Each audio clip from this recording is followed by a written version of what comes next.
परमात्मा की दृष्ट शक्ति तो बाद, बोल शक्ति तो बाद, स्रोत शक्ति एक महान दात है जो मनुख की झोली च, पशु पंखियां की झोली च उसने पाई है। आवाज का बोध, शब्द का बोध सानू कन्ना दे राही आउंदा है।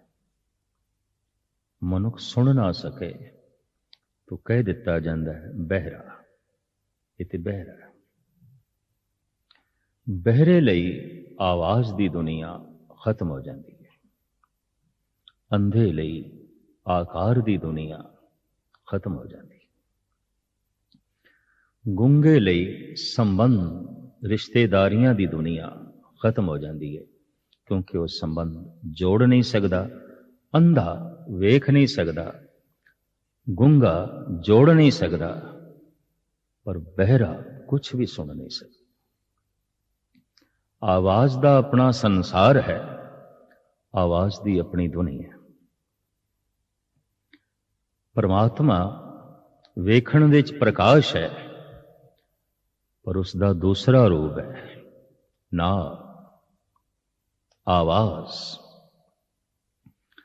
धन गुरु नानक देव जी महाराज फरमान करते हैं, विस्माद नाद विस्माद वे, ए परिपूर्ण परमात्मा। विस्माद हो जाना मैं नाद सुन के। नाद चारों पासे फैले होया, पंछियां दे बोल, पशुआं दे नाद, मनुखी नाद, और ऐसा नाद जो अठे पैर ब्रह्मंड दे च गूंज रहा है, जिन्हों प्रभु नाद कहते हैं, और जिसनों गुरबाणी ने इन फरमान किया है, ठाकर हमरा सद बोलन था। मेरा प्रभु सदा बोल रहे है, सदा बोल रहे है। परमात्मा एक व्यापक शक्ति है, उदा वेखना व्यापक, उदा बोल भी व्यापक, उदा सुनना भी व्यापक। जे उदी दृष्टि सारी थां ते है तो उसके बोल भी व्यापक ने, व्यापक ने। ऐसी कोई थां नहीं जिथे परमात्मा का बोल नहीं, ऐसी कोई थां नहीं जिथे उसकी दृष्टि नहीं। पेखत सुनत सदा है संगे, मैं मूर्ख जानिया दूरी रे। दृष्टि उसकी सदा साडे नाल है, उसके सदा साडे नाल ने, और उसकी स्रोत शक्ति सदा साडे नाल है। ठाकर हमरा सद बोलंता। बहरा है मनुख जिन्हों परिवार की आवाज, संसार की आवाज ना सुनाई देवे, और अध्यात्मक तल ते बहरा है मनुख जिन्हों निरंकार की आवाज ना सुनाई देवे। कहते ने मनुख जो कुछ सुनना चाहता है वही कुछ है, जो नहीं देखना, नहीं सुनना चाहता, नहीं देखना चाहता, वो नहीं है। ये हकीकत है। जैसे मजनू लैला तो बिना और कुछ नहीं देखना चाहता, तो उसनों हर पासे लैला ही लैला दिखाई देती है। भगत परमात्मा तो बिना और कुछ भी नहीं देखना चाहता, तो उसनों हस पासे परमात्मा ही परमात्मा दिखाई देता है। जैसे मोह ग्रसिया मनुख बच्चे की आवाज तो बिना, पत्नी की आवाज तो बिना और कुछ भी नहीं सुनना चाहता। यदी आवाज हर वक्त कंन विच पैंदी रहे, प्रेसी की आवाज, पत्नी की आवाज, बच्चों की आवाज हर वक्त कंन विच पए। संत प्रभु तो बिना कुछ भी नहीं सुनना चाहता, कुछ भी नहीं सुनना चाहता। वो हर वक्त सुनना चाहता है परमात्मा नूं। क्यों? तिसकी सोए सुनी मन हरिया, जन नानक परसण आवे। है उस प्यारे दा बोल ऐसा, किधरे सुनन दे आ जाए मन बाग हो जाता है। मन खिड़िया हरिया बाग। किसी बाग दे इतनी हरियावली नहीं जो परमात्मा नूं सुन के संत दे अंदर पैदा हो जाती है, भगत दे अंदर पैदा हो जाती है। उसका नाद चारों पासे गूंज रहा है। धन गुरु नानक देव जी महाराज प्रमाण कर रहे ने, वाजे नाद अनेक असंखा केते वावण हारे। परमात्मा की आवाज संगीतमई है, उन्होंने सुनना है। गुरु नानक नूं सुनाई दे रहा है। गुरु नानक कहते ने, हे परमात्मा तू ते साज है, अनेकां तरह के साज, कोई एक तरह का साज। साडे देश के ऋषि मुनिया ने पता नहीं कितने साजां नूं जन्म दिता है और संत जना ने जन्म दिता है। बीणा की जन्मदाती सुरस्ती है, मुरली दे जन्मदाता श्री कृष्ण ने, डमरू दे जन्मदाता शिवजी ने, ढोलक दे जन्मदाता हिंदुस्तान दे भगत ने, रबाब दे जन्मदाता इस्लाम ईरानी सूफी संत ने, सरंदे दे जन्मदाता धन गुरु अर्जन देव जी महाराज ने, एक तारे दे जन्मदाता नारद ने, सारे साज ते संतां ने पैदा किए। जैसे संतां दे बोल ही कोई अपनी जबान नाल बोलन लग पवे, वेद पाठ करन लग पवे, गुरु ग्रंथ साहब की बाणी पढ़न लग पवे, बाणी गुरु नानक दी पढ़ रहा मैं। इस तरह के साजां दे जन्मदाते संत जन ने, वजांदा कोई कोई पिया। असंत भी वजा सकता है, एक मूड़ भी गुरुआं दी बाणी पढ़ सकता है, एक नास्तिक भी महापुरुषां दे बचन पढ़ सकता है, एक दुष्ट तो दुष्ट मनुख भी संतां दे साज वजा सकता है। पर साजां दे जन्मदाते संत जन ने, किसी नूं ऐसा प्रतीत होया परमात्मा की स्रोत ते एक तारा है, परमात्मा की स्रोत ते मुरली है। यतन किया गया संत जनां नूं जो परमात्मा की आवाज सुनाई दे रही है, उन्होंने जगत नूं सुना सकीए। परमात्मा दे जो बोल ने, परमात्मा की जो आवाज है, वो जगत की स्रोत बने, संसार की स्रोत बने। और जिहदी स्रोत शक्ति इतनी महान हो जाए कि परमात्मा सुनाई देन लग पे, समझ लो मिले हुए कन उन्होंने अपनी सफलता प्राप्त कर ली। ए सरवनो मेरे हो, साचे सुनने नूं पठाए, साचे सुनने नूं पठाए, शरीर लाए सुनो सत बाणी। गुरु अमरदास जी महाराज का फरमान, परमात्मा ने ये जो कन बनाए ने सिर्फ सत बचन सुनन लई, प्रभु दे बचन सुनन लई, ये व्यर्थ दे बोलां नूं सुनन लई नहीं बनाए। जैसे साडे घर कोई कचरा सुट जाए, अपने घर दी गंदगी साडे घर सुटे, असी बुरा मनावांगे, औखे होवांगे, शायद उस नाल संबंध भी तोड़ बैठी है जो साडे घर दे गंदगी सुटे। पर कई दफा देखण दे चाहता है, जो अपने गंदे बोल साडे कन्नां दे राहीं साडे हिरदे सुटे, वो साडे मित्र कहलांदे ने, दोस्त कहलांदे ने, अपने कहलांदे ने। इतनियां ही गंदियां गल्लां, इतना कूड़ा करकट और कन्नां दे राहीं साडे हिरदे दे पहुंच रहा है, असी प्यार पूर्वक सुन रहे हैं। ये कन्नां दा गलत इस्तेमाल है। कोई जबान की गलत वरतों कर सकता है, कोई अखां की गलत वरतों कर सकता है। ज्ञान इंद्रियां की गलत वरतों, कर्म इंद्रियां की गलत वरतों ही मनुख नूं भ्रष्ट करके रख देती है, जीवन का पतन कर देती है, जिंदगी के मकसद तो खुंजा के रख देती है। इस वास्ते धन गुरु अमरदास जी महाराज फरमान कर रहे ने, ए सरवणो मेरे हो, साचे सुनने नूं पठाए। भाई साहब, भाई गुरदास जी ते ऐसा कहते ने,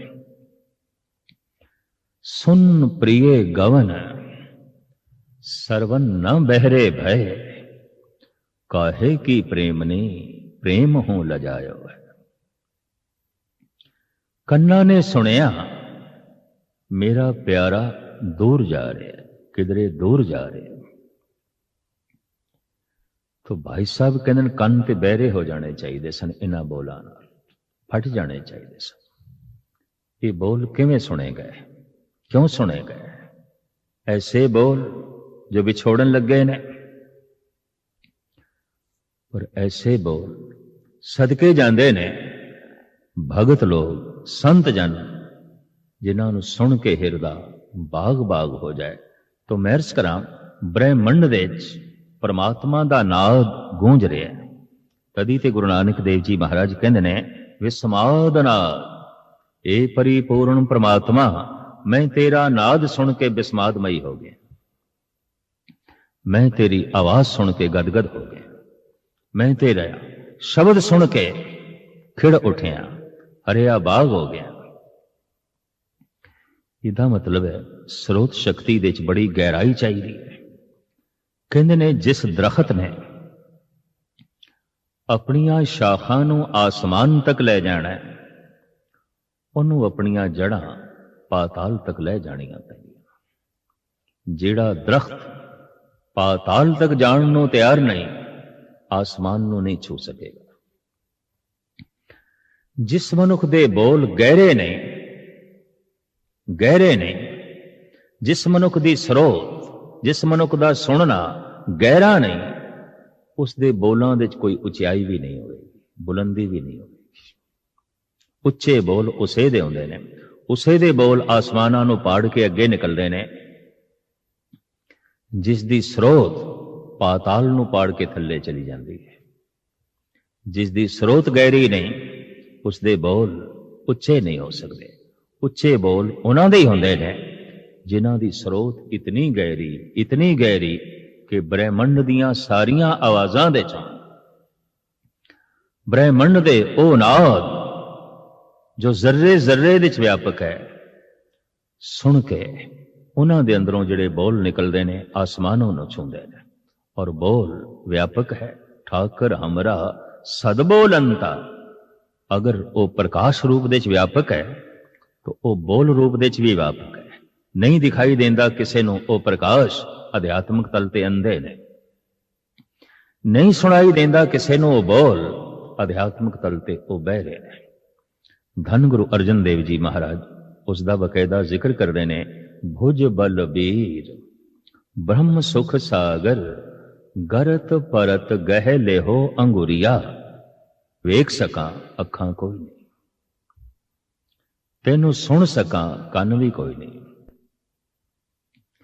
तेरे मार्ग ते चल सका पैर भी कोई नहीं, तेरा दामन पकड़ सका हाथ भी कोई नहीं।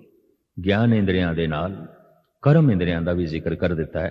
कर्म इंद्रियां दे च हथ पैर आ जाते हैं। क्रियावां सारियां रुक जाणगियां, अगर हथ नहीं तो दोवें पैर नहीं, सारी क्रिया रुक जाएगी। कृत कर्म सारे दे सारे जो है रुक जाएंगे। जबान भावें ज्ञान इंद्र है पर कर्म इंद्रा भी है, बोल दी है। पैर चलते ने, हथ करते ने, इन्हों कहते ने कर्म इंद्रे। क्रियावां सब क्रियावां रुक जाणगियां अगर हथ नहीं। और मनुख नूं हथ बड़े विशेष परिपूर्ण परमात्मा ने प्रदान किए ने। और 4 उंगलियां दे नाल अंगूठा ते बहुत महान है। मनुख दी बहुत वड्डी विकास जो मनुखता दे दर ते होई है, इन्हां उंगलियां ते हत्थां दा सदका होई है। कितनी भी समझ होवे, कितनी ही होवे, लेकिन हथ नहीं तो अपनी समझ नूं वो कृत दा रूप नहीं दे सकेगा, अपनी समझ नूं साकार नहीं कर सकेगा, अपनी समझ नूं आकार नहीं दे सकेगा। तो धन गुरु अर्जन देव जी महाराज कहते ने, हे परिपूर्ण परमात्मा, तैनू वेख सका अखां कोई नहीं, पर तैनू सुन सका मेरे कोल कन भी नहीं, तेरा दामन पकड़ सका मेरे कोल हथ नहीं, तेरे मार्ग ते चल सका मेरे कोल पैर भी कोई नहीं। भुज बलबीर ब्रह्म सुख सागर, गरत परत गह लेहो अंगुरिया। सरवन न सुरत नैन सुंदर नहीं, आरत द्वार रटुत पिंगुरिया। पिंगला भी हाँ, टुंडा भी हाँ। धन गुरु नानक देव जी महाराज दे होर बोल, दिस्से सुनिए जानिए साव न पाया जाए, रोहला टुंडा अंधोला क्यों गल लगे दाए। जो अंधा है, बहरा है, टुंडा है, लंगड़ा है, परमात्मा की प्राप्ति किस तरह होगी? शरीरक तल ते कोई लंगड़ा होवे, टुंडा होवे, अंधा होवे, बहरा होवे, गूंगा होवे ते पत्थर ते उस मनुख दे च फर्क की है? अध्यात्मक तल ते सारे ही पत्थर ने, सारे ही पत्थर ने। कदी कदाई कोई करोड़ा लखां दे दो चार मनुख ऐसे होंदे ने जिन्हां नूं असीं कह सकदे हां मनुख ने, पूर्ण मनुख ने, बाकी ते पत्थरां दी तरह जींदे ने। ना कुछ दिखाई देंदा है, ना कुछ सुनाई देंदा है, ना सच देखना, ना सच सुनना, ना सच दी स्पर्शता, ना सच दा स्रोत। पत्थर ही पत्थर। कई दफा ऐसा भी अनुभव होता है कि मनुख नूं पत्थर इतने प्यारे क्यों ने? ये अपना नाम ही पत्थरां ते लिखना चाहता है। ये बहुत वड्डे रिश्ते संबंध भी पत्थरां नाल ही जोड़ना चाहता है। कारण अजे आप पत्थर है। जब आप पत्थर है तो ऐसे मनुख दा परमात्मा पत्थर है। जब आप पत्थर है तो अपना नाम भी इसनूं पत्थरां ते ही चाहिदा है। इहदा नाम पत्थर उजागर करन नहीं, तेरा नाम पत्थर क्यों उजागर करन? तेरा नाम परमात्मा दे नाम नाल उजागर होवे, ईश्वर करके उजागर होवे। पर ईश्वर लई ते परम चेतन होना पेगा। ईश्वर की है परम चेतन, पत्थर की है परम सुकड़े होया अचेत। अगर कह दईए सब तो चेतन कौन है? परमात्मा। सब तो अचेत कौन है? पत्थर। बाकी विचकार दा जगत है। पत्थर तो थल्ले होर कोई अचेत नहीं ते परमात्मा तो अगे कोई सुचेत नहीं।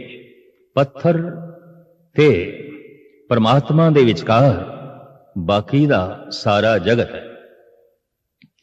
पत्थर नाल रिश्ता है ते पिछे मुड़ गया है, परमात्मा नाल रिश्ता है तो अगे जा रहा है।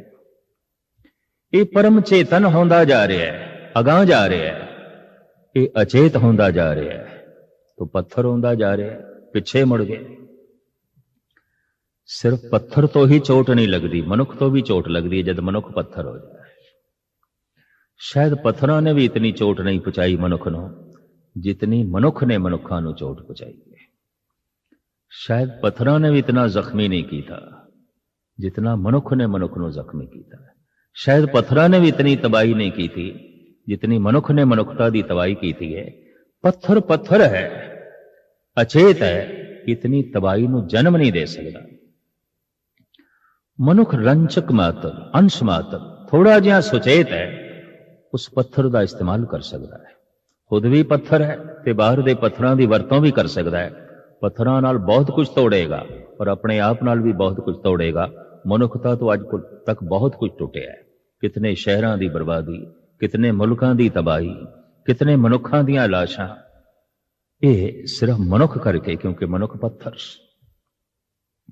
सब तो जो अचेत है पत्थर, सब तो जो सुचेत है परमात्मा पत्थर, ते परमात्मा दे विचकार सारा जगत है। पिछे मुड़ जाइए पत्थर, अगे चले जाइए परमात्मा।